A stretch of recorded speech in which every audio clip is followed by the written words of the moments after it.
Hello students, warm welcome to mizostudy.com.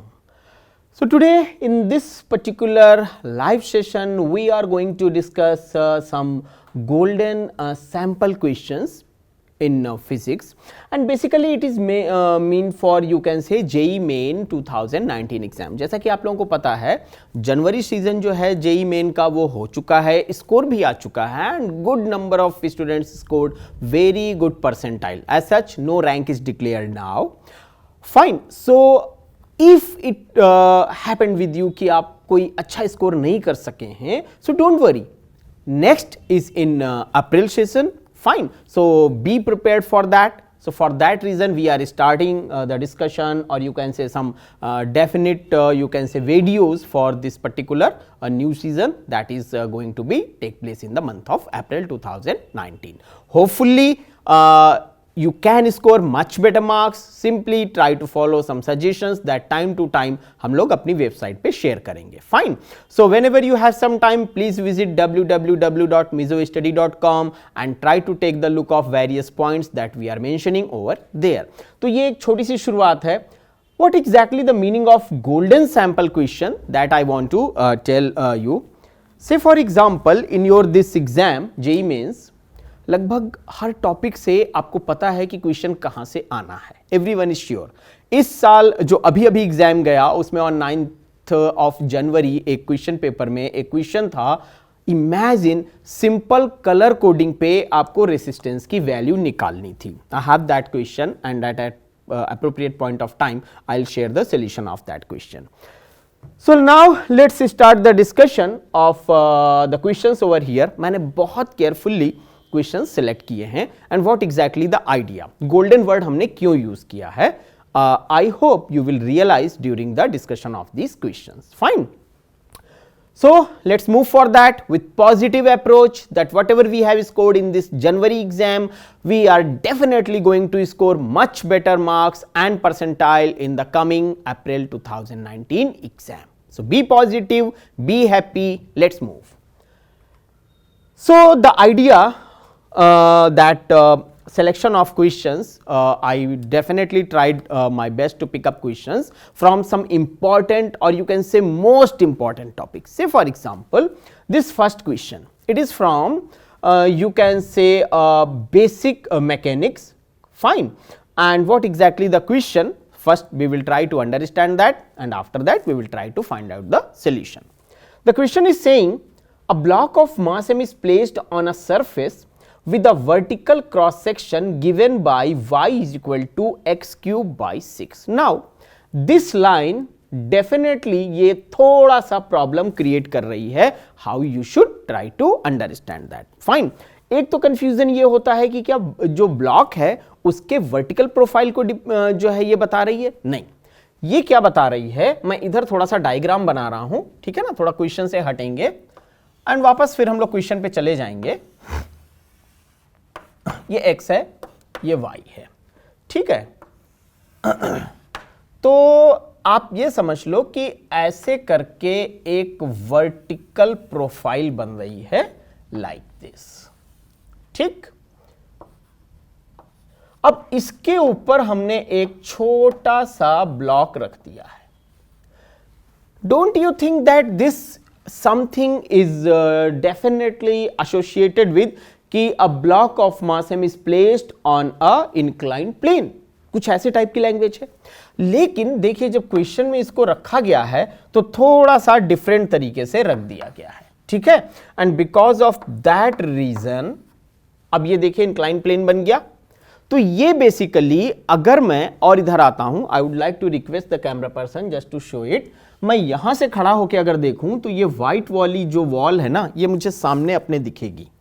तो ये vertical profile है, ठीक. Now if the coefficient of friction is 0.5, मतलब जिस सरफेस पे इस स्मॉल एम ब्लॉक को रखा गया है वहां पे फ्रिक्शन है, स्मूथ नहीं है. Fine. The maximum height above the ground at which the block can be placed without slipping. अच्छा क्वेश्चन है. अगर मैं यहां से इसको उठाना शुरू कर दूं ऐसे ऐसे, तो ऑब्वियस सी बात है फ्रिक्शन होने के बावजूद it will start moving downward. तो I have to find out that particular height जहां तक हम इसको मतलब बैलेंस करके रख सकते हैं। तो सबसे पहली चीज that I want to share with you while you are in your examination hall, अब both of your exams are going to be online exam, computer based test, whether JEE mains और JEE advance. So you should be now try your best कि भाई हमें अब थोड़ा सा इस चीज के साथ भी कंफर्टेबल होना है। Fine. So after reading and understanding the problem, अब हम लोग इसकी शुरुआत करते हैं, how you should solve it. तो क्वेश्चन को हम यहां रहने देते हैं, हम इस स्पेस का यूज कर लेते हैं, ठीक है। चलिए मैं यहां पे एक छोटा सा फॉर्मूला लिख रहा हूं, tan theta is equal to, I would like to suggest and request one simple point. You can do one thing. After you can say reading the problem, once you visualize the problem, then you just focus on to find the solution of the problem in the shortest possible way, because time is sometimes going to be a problem for many students. Fine. So हम लोगों को time management भी बहुत ज्यादा focus करना है, that is also utmost important. Okay, so tan theta is equal to dy by dx। As such I don't think you are going to face any problem over here.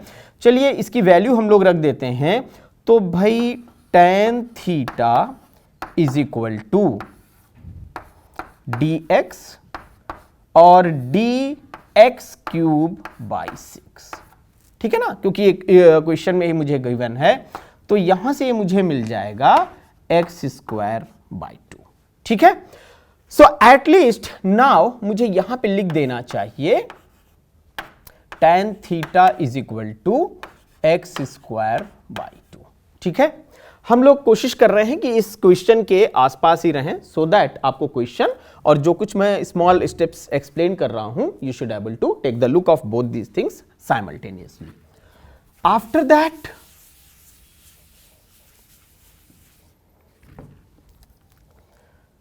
Limiting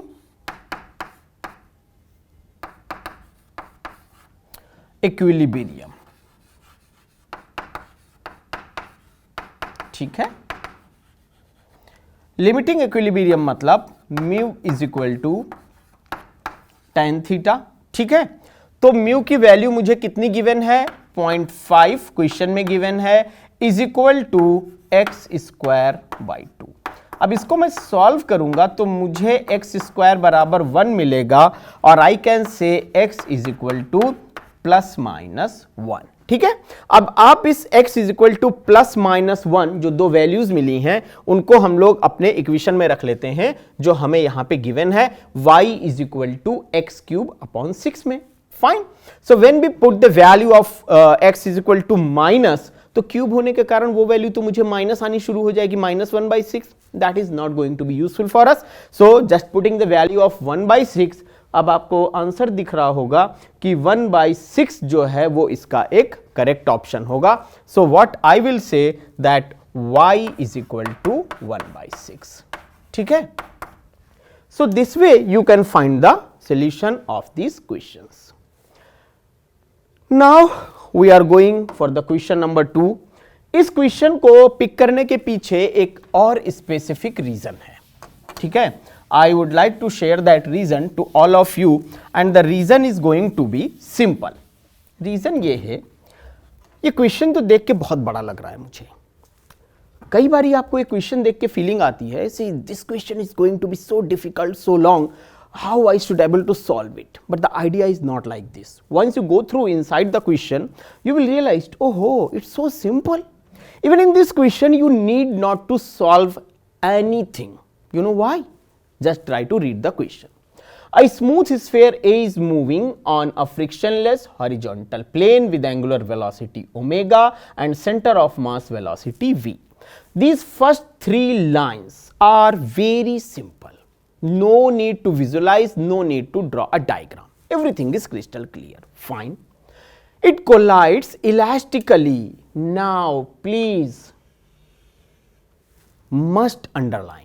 I mean, it should not be like that. You just pick up a pen or something like that and start underlining. But हाँ, मुझे ये पता होना चाहिए कि which point is important. Fine. So it collides elastically and head on with an identical sphere B at rest. अब ये line अगर आप याद करो, जब हम लोग इस टॉपिक को डिस्कस कर रहे थे, at that point of time, if the masses, two objects have the same mass, frictionless, they are colliding elastically, then what will happen? जो मूव कर रहा था, it will come in rest, और जो रेस्ट में था वो उसी सेम वेलोसिटी से मूव करना शुरू कर देगा. तो ये तो एक बेसिक कॉन्सेप्ट हुआ, ठीक है. So there is no point of, you can say, considering that anything is difficult over here. Neglect friction everywhere. You need not to consider the friction anywhere. After the collision, their angular speeds are omega a and omega b respectively. Fine. So then what will be the relation between this omega 1, omega 2 and so on? I mean omega a, omega b. Now, I think I should tell you once again, as there is no friction, you just have to think on it. मुझे लिखने की जरूरत नहीं है, basic से concepts हैं. No friction, fine. Masses of both the objects are same. Frictionless surface on which object A is moving. तो जब कोलिजन इलास्टिकली होगा तो एनर्जी और मोमेंटम दोनों कंजर्व रहेंगे. Yes. So momentum and energy अगर दोनों कंजर्व रहेंगे तो जो चल रहा था दैट विल स्टॉप, और वो अपनी सारी की सारी वेलोसिटी किसको ट्रांसफर कर देगा? जो रेस्ट में था. तो रेस्ट वाला उसी सेम वेलोसिटी से चलना शुरू हो जाएगा. फाइन. अगर ये सिचुएशन ट्रू है then you can say that as no friction, ये मैं लास्ट एक सिंपल सा स्टेटमेंट इसके लिए लिख रहा हूं, हालांकि ये भी सिंपल है. As no friction, so torque should be, सोचिएगा, टॉर्क शुड बी 0, ठीक है, एंड ओमेगा इज अनचेंज्ड. ठीक. तो अगर ओमेगा अनचेंज्ड है तो इसका मतलब क्या हुआ? फर्स्ट ऑप्शन अगर हम लोग देखें कि लेस देन ग्रेटर देन वाला, नहीं नहीं, ये तो हो नहीं सकता. अच्छा, फिर हम लोग दूसरा देखते हैं कि भाई B जो है वो है ओमेगा A और ओमेगा B बराबर है. नहीं, अब एक तो रुक जाएगा ना, एक चलेगा नहीं. ठीक. Omega A is equal to omega. Yes, this is correct option. क्यों? क्योंकि omega B is equal to omega नहीं, ओमेगा तो जो B वाला पार्टिकल था वो तो ऑलरेडी रेस्ट में था पहले से ही, ठीक है ना. तो लीनियर वेलोसिटी जो ट्रांसफर होगी वो A वाली हुई. देखिए आप यहां पे कहा गया है and centre of mass velocity V, ठीक है. So in this question even you need not to put your pen. Fine, आपको सॉल्व कुछ करना ही नहीं है. Read the question, think and move. तो ऐसे क्वेश्चंस जब आते हैं तो आपका टाइम भी सेव होता है, provided your concept is crystal clear. Fine. And never ever consider any simple concept कि अरे we don't need to revise it. नहीं, करना है revise. Many students this time missed so many questions, simple questions in this 2019 exam that after coming out from the examination hall they realized, oh, this is the blunder they committed. Fine. So please don't do these things. And that's why two fundamental aspect we try to pick over here. Fine. Question number 3. Now ये gravitation वाला जो chapter है ना, ये बहुत simple chapter है and every time minimum 1 or 2 questions you are supposed to get, but normally students are unable to solve those questions just because of their negligence.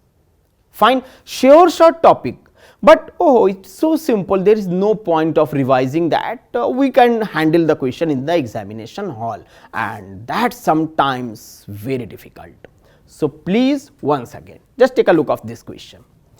Acceleration due to gravity G due to gravity on the earth's surface. Fine.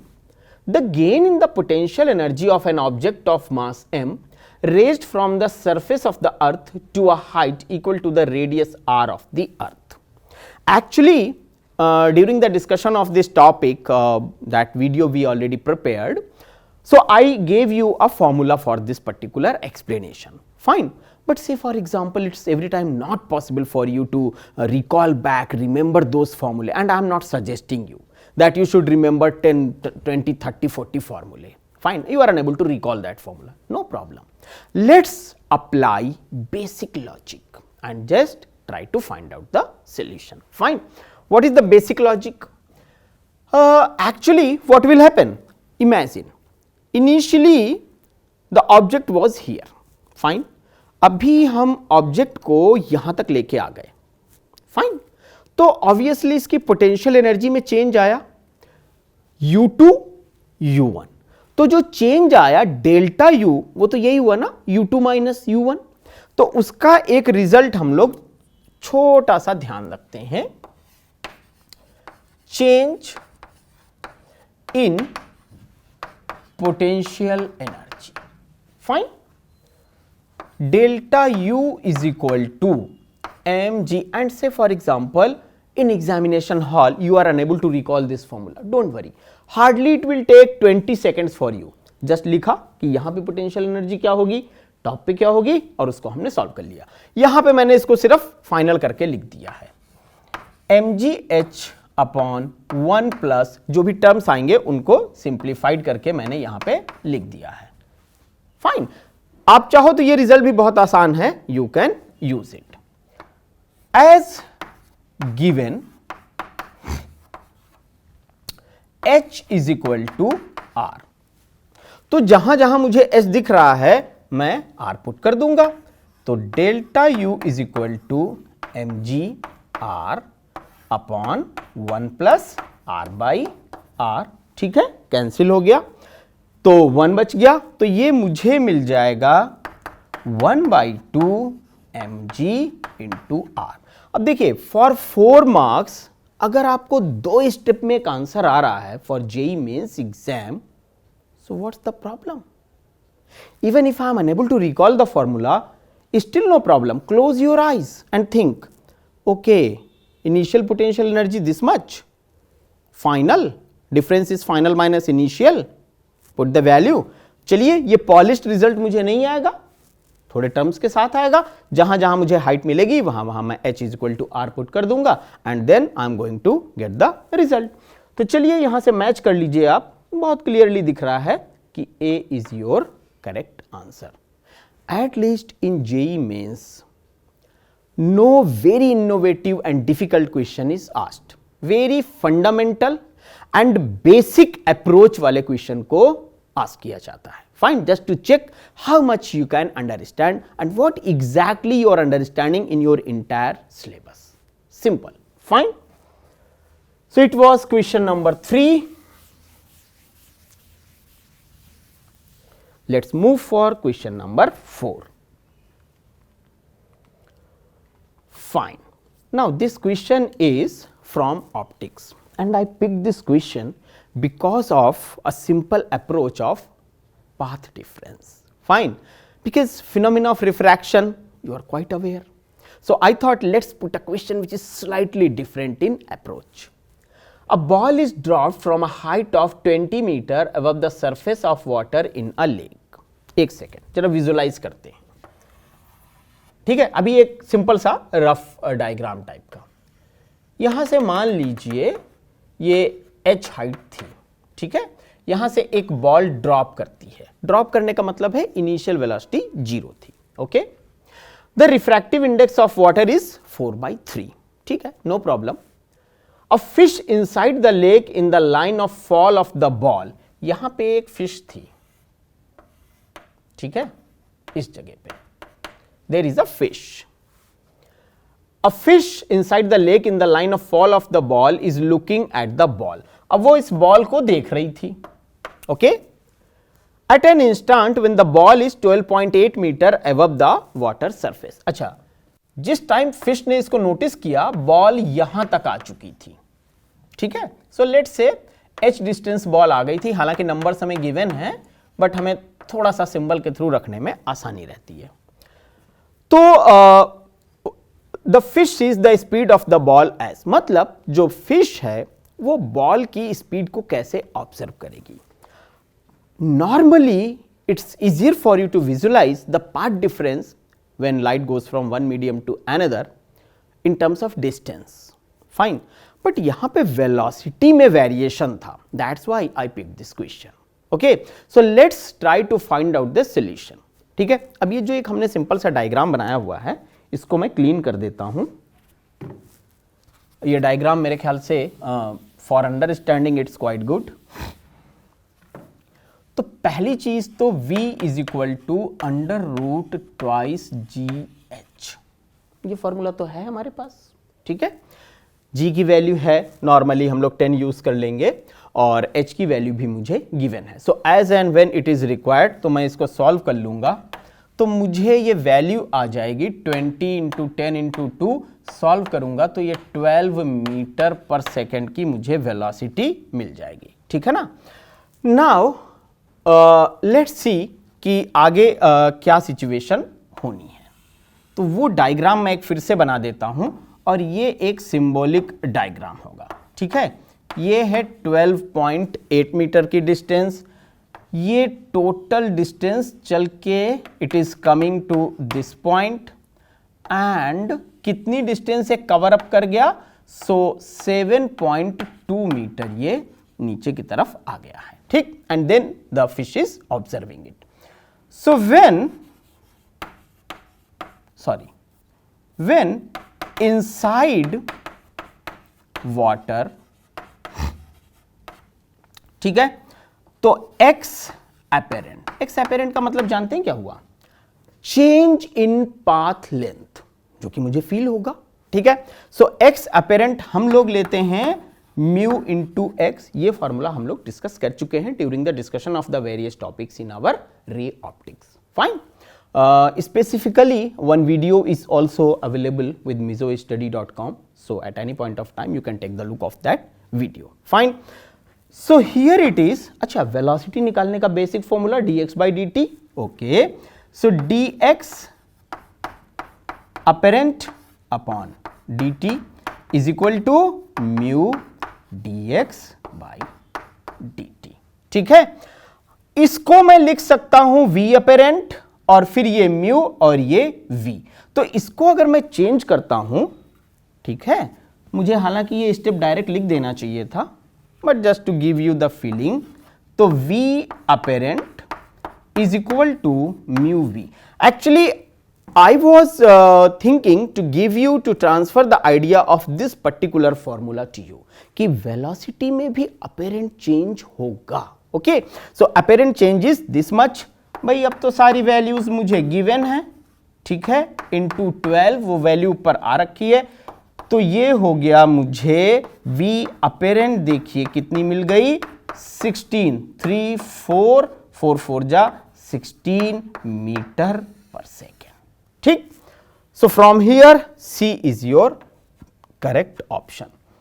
थोड़ा सा इस step में मैं ये जरूर कहूंगा कि here although the idea is simple, but you can say an innovative approach is required, because if you write down the formula this way and then you have to think how to find the velocity. So I hope to maximum of you ये strike कर जाएगा कि okay, dx by dt is something that will give me the velocity. Fine. After this we need just to clean the board, and from here we have to move for our fifth and you can say last question of this golden question collection. Fifth. Now this question I picked from most important topic, sure short topic, from where question is 200% is bound to come, and that topic is your favorite topic, electromagnetic induction, EMI. Fine. And a very beautiful question. Few of you will say, sir, this is a beautiful question. What a complicated circuit this one, and then this long you can say statement. Try to understand. The point C, this point is kept connected to point A. इसको ऐसे connect कर दिया गया. Fine. ये open है. चलिए current का flow शुरू हो गया. करंट का फ्लो शुरू हो गया तो इसमें एनर्जी अक्यूमुलेशन भी शुरू हो गया. Fine. Through the circuit becomes constant. कब तक करंट का फ्लो हुआ? जब तक कांस्टेंट वैल्यू अचीव नहीं होगी, मतलब गुड अमाउंट ऑफ टाइम तक हमने इसको कनेक्ट रखा, fine. Then suddenly point C is disconnected from point A and connected to point B, फिर हमने इसको कट किया और बी से उठा के कनेक्ट कर दिया सडनली। तो जब बी से कनेक्ट किया तो एक सेकेंड ऑब्जर्व करिएगा, ये सब कुछ खत्म हो जाएगा, ठीक। अब इस सर्किट में करंट का फ्लो कौन कराएगा? इंडक्टर, एनर्जी इसी के पास है, ये तो बेचारा रेसिस्टेंस है ना। तो जब ये करंट का फ्लो कराएगा, एनर्जी फ्लो करेगी, तो अकॉर्डिंगली इसमें एक इंड्यूस्ड ईएमएफ भी आएगा जो इसको अपोज करेगा, ठीक है। And connected to point B at time t is equal to 0 and when I connected C to B at that point of time I started my stop clock. Ratio of voltage across resistance and inductor at t is equal to L by R is how much? So first thing, this question is not difficult. Second thing, idea is very simple. हमें पता है ना कि एक inductor में energy stored होती है, and how much? Half L I square. So that energy is going to be responsible for some action. Fine. चलिए सर्किट को हम लोग थोड़ा सा सिंप्लीफाई करते हैं। बैटरी का तो कॉन्सेप्ट खत्म, इंडक्टर रह गया, ओके। ऐसे ये कनेक्ट हो गया, इस टाइप से ये सर्किट हमारा सिंप्लीफाइड हो गया, ठीक है। अब जब ये सिंप्लीफाइड सर्किट हो गया, so now think this circuit, ये स्टेटमेंट में जो लिख रहा हूं बिल्कुल सिंपल है। दिस सर्किट, जो भी मैंने डायग्राम दिया,